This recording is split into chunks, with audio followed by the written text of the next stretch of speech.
एक गांव में एक लालची औरत अपने पति के साथ रहती थी। उसका एक बेटा था जिसका नाम बाबूलाल था। वह कोई काम धाम नहीं करता था, बस पूरा दिन गांव में इधर उधर मंडराता रहता था। एक बार अगर और मुझे राम प्यारी बोले ना तो एक लगाऊंगी। चुपचाप यहाँ से चला जा, नहीं तो मुझसे बुरा कोई नहीं होगा। अरे सुमन, तुम गुस्सा क्यों होती हो? तुम मुझे बहुत अच्छी लगती हो। मैं तुमसे शादी करना चाहता हूँ। मुझसे शादी के सपने छोड़ और निकल यहाँ से। बड़ा आया शादी करने वाला। फिर इतना बोलकर सुमन गुस्से में वहां से चली जाती है।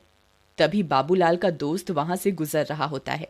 अरे बाबू भाई, ये सुमन तुमसे क्या कह रही थी? कुछ नहीं भाई, अपने प्यार का इजहार कर रही थी। लेकिन भाई उसके हाव भाव से तो कुछ और ही लग रहा था। बाबू भाई, मेरी बात मानो तो तुम इससे दूर ही रहा करो। गांव वाले बोलते हैं इस सुमन के ऊपर चुड़ैल का साया है। ये रात को अकेले वीराने में घूमती है। कुछ लोगों ने तो इसके उल्टे पैर तक देखे हैं। तुम्हें पता है ना, उल्टे पैर चुड़ैल की निशानी होते हैं। चल बेवकूफ, तेरा दिमाग खराब हो गया है जो इतनी सुंदर लड़की को चुड़ैल बोल रहा है। सुमन कोई चुड़ैल वुड़ैल नहीं है, मैं तो इसी से शादी करूंगा। फिर इतना बोलकर वह अपने घर की ओर चल देता है। माँ, अब मेरी शादी की उम्र हो गई है। मेरी किसी सुंदर सी लड़की से शादी करवा दो ना। हाँ हाँ, क्यों नहीं। अगर राजा बेटा का कोई और भी अरमान है तो वो भी बता दीजिए। आपके सारे अरमान एक साथ ही पूरे करवा देंगे। काम धाम तो कुछ करना नहीं है। तेरी उम्र के सारे लड़के कुछ ना कुछ काम कर रहे हैं और एक तू है, पूरा दिन घूमता रहता है और मुफ्त की रोटियां तोड़ता रहता है। भला तुझ जैसे लड़के को कोई अपनी लड़की क्यों देगा? पहले कोई काम धाम करके कुछ पैसे वैसे कमा के दिखाओ, फिर शादी के सपने देखना। चल भाग यहाँ से। आवारा कहीं का, तो किसी काम धाम का नहीं है। देखो ना माँ, पिताजी हमेशा मेरी बेइज्जती करते रहते हैं। किसी दिन मैं घर छोड़ के ही चला जाऊंगा। अरे नहीं नहीं बेटा, कैसी बातें कर रहे हो? ये सब तुम्हारा ही तो है। अजी आप तो रह नहीं दो। हर वक्त मेरे भोले भाले बेटे को नीचा दिखाते रहते हो। अजी हमारे पास इतनी धन दौलत है, क्या आप ये सब अपने साथ ऊपर लेके जाओगे? भला मेरे बेटे को कमाने की क्या जरूरत है?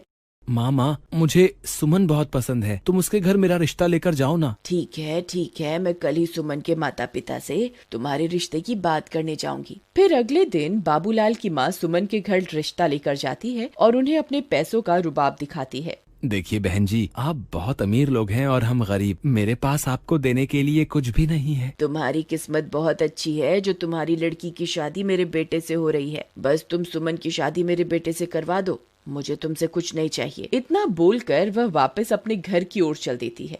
अगले दिन सुमन और बाबूलाल की शादी हो जाती है। बाबूलाल सुमन से शादी करके फूला नहीं समाता। रात होने पर बाबूलाल और सुमन अपने कमरे में सो रहे होते हैं। तभी सुमन उठती है और सीधा घर से बाहर निकल जाती है और जंगल की ओर चल पड़ती है।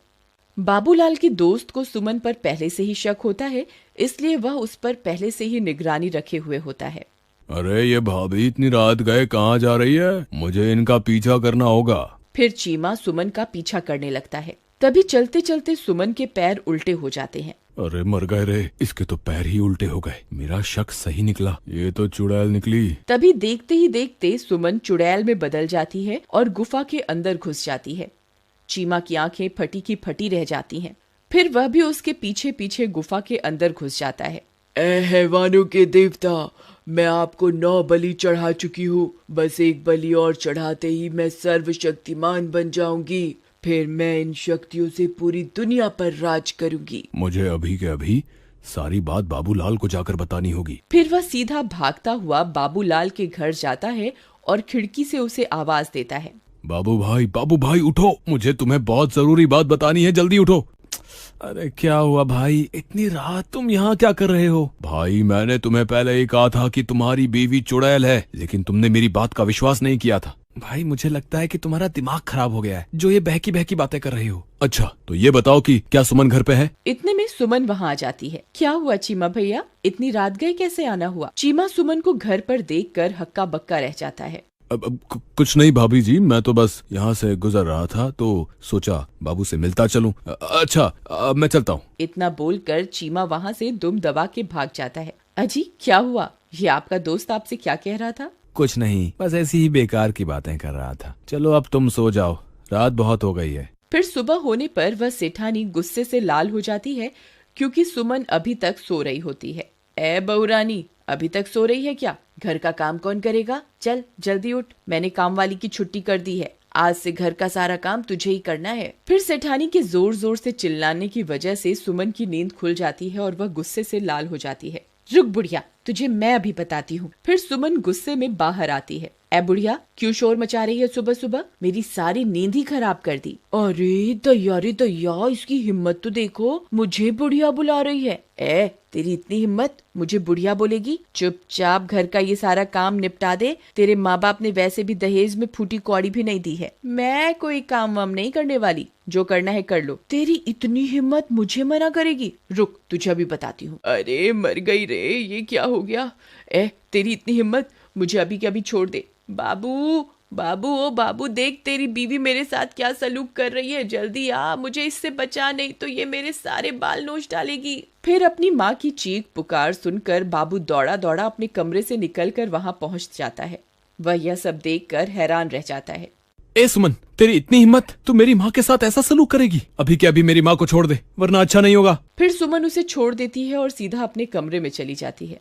माँ, आप ठीक तो हो ना? आपको कुछ हुआ तो नहीं ना? मैं ठीक हूँ बेटा, मैंने तो बस इसे घर का थोड़ा काम करने को कहा था और इसने मेरी तो धुनाई ही कर दी। फिर बाबू परेशान होकर घर से बाहर निकल जाता है। वहाँ उसे उसका दोस्त चीमा मिलता है। क्या हुआ बाबू भाई, इतने परेशान क्यों हो? क्या तुम्हें पता चल गया कि तुम्हारी बीवी चुड़ैल है? मजाक मत कर यार चीमा, मैं वैसे ही बहुत परेशान हूँ। आज सुबह सुबह तो सुमन ने हद ही कर दी। उसने माँ के बाल पकड़कर उनसे बहुत बदतमीजी की। भाई, मैंने तो पहले ही कहा था कि सुमन कोई साधारण लड़की नहीं है, उसके ऊपर चुड़ैल का साया है।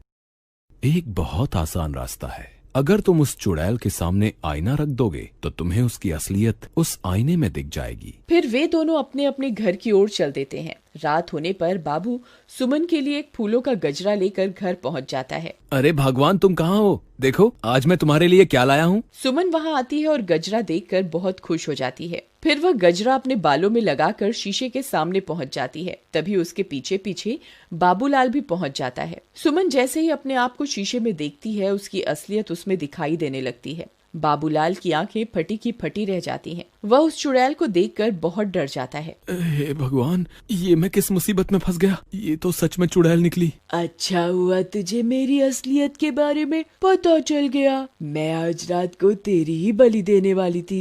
अरे भागो रे, ये तो चुड़ैल निकली। अपनी जान बचा के भागो। चीमा भाई, मुझे बचाओ, मेरी बीवी तो चुड़ैल निकली। तुम सही कहते थे। हाय, मर गए रे। फिर वह सीधा भागता भागता अपने दोस्त चीमा के घर पहुंच जाता है। चीमा भाई, जल्दी से दरवाजा बंद कर दो। तुम सही कहते थे, सुमन तो चुड़ैल है। मैंने उसकी असलियत आईने में देख ली है, अब वो मुझे नहीं छोड़ेगी। अजी, मुझे लगता है आपका ये दोस्त अपने साथ साथ हमें भी मरवा के छोड़ेगा। तुम अभी के अभी इसे घर से बाहर निकालो, नहीं तो इसकी पत्नी इसका पीछा करते करते यहाँ पहुँच जाएगी।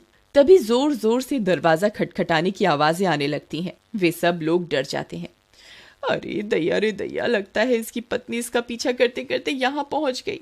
चीमा भाई, गलती से भी दरवाजा मत खोलना, नहीं तो वो चुड़ैल हम में से किसी को भी जिंदा नहीं छोड़ेगी। अरे मर गए रे। बाबू भाई, भाभी तो चुड़ैल बनकर हमारे दरवाजे पर खड़ी है, अब क्या करें? मैं तो कहती हूँ इस बाबूलाल को उठाकर घर से बाहर फेंक दो। वह चुड़ैल इसी की तलाश में यहाँ आई है। बहुत शौक चढ़ा था ना इसे सुंदर स्त्री से शादी करने का, अब भुगतने दो इसे। चलो भाई बाबूलाल, अभी के अभी मेरे घर से बाहर निकलो। चलो चलो चलो। नहीं, मैं कहीं नहीं जाने वाला।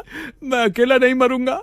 अगर तुमने मेरा साथ नहीं दिया तो मैं तुम्हें भी अपने साथ लेकर मरूंगा। अरे दैया, ये तो अपने साथ हमें भी मरवा के छोड़ेगा। अजी, आप ही कुछ कीजिए ना। बाबू भाई, मेरे घर में छोटे छोटे बच्चे भी हैं। अगर ये चुड़ैल इस घर में घुस गई तो हमारे साथ हमारे बच्चों को भी नहीं छोड़ेगी। कृपा करके तुम इस घर से निकल जाओ। ठीक है दोस्त, मैं अपनी वजह से तुम्हारे मासूम बच्चों की जान खतरे में नहीं डाल सकता। मैं अभी के अभी इस घर से चला जाता हूँ। शुक्र है भगवान का, इस आफत से जान तो छूटी। रुको मेरे दोस्त, अगर मरना ही है तो मैं भी तुम्हारे साथ मरूंगा। राधा, तुम अंदर बच्चों के पास चली जाओ। मैं अपने दोस्त को यूं अकेला नहीं छोड़ सकता, मुझे अपनी दोस्ती निभानी होगी। अजी, आप पागल हो गए हैं क्या? वह चुड़ैल एक ही बार में आपकी जान ले लेगी। आप इसकी वजह से खुद को मौत के मुंह में क्यों धकेल रहे हैं? अगर मैंने आज अपने दोस्त का साथ नहीं दिया तो ये दुनिया कभी भी किसी की दोस्ती पर एतबार नहीं करेगी। अगर अपनी दोस्ती साबित करने के लिए अपनी जान भी देनी पड़ी तो मैं दे दूंगा। चलो बाबू भाई, मैं भी तुम्हारे साथ चलूंगा। चीमा भाई, मुझे तुम्हारी दोस्ती पर कोई शक नहीं है, लेकिन तुम मेरी वजह से अपनी जान मत दो। हम दोनों मिलकर भी इस चुड़ैल का सामना नहीं कर पाएंगे। हमारा मरना तय है। तुमने सही कहा, हम दोनों इसका मुकाबला नहीं कर पाएंगे, लेकिन मैं किसी को जानता हूँ जिसके सामने ये चुड़ैल पल भर के लिए भी नहीं टिक पाएगी। तभी चीमा भागकर घर में बने मंदिर की ओर जाता है। हे महाबली हनुमान, हम आपके बिना इस चुड़ैल का सामना नहीं कर सकते।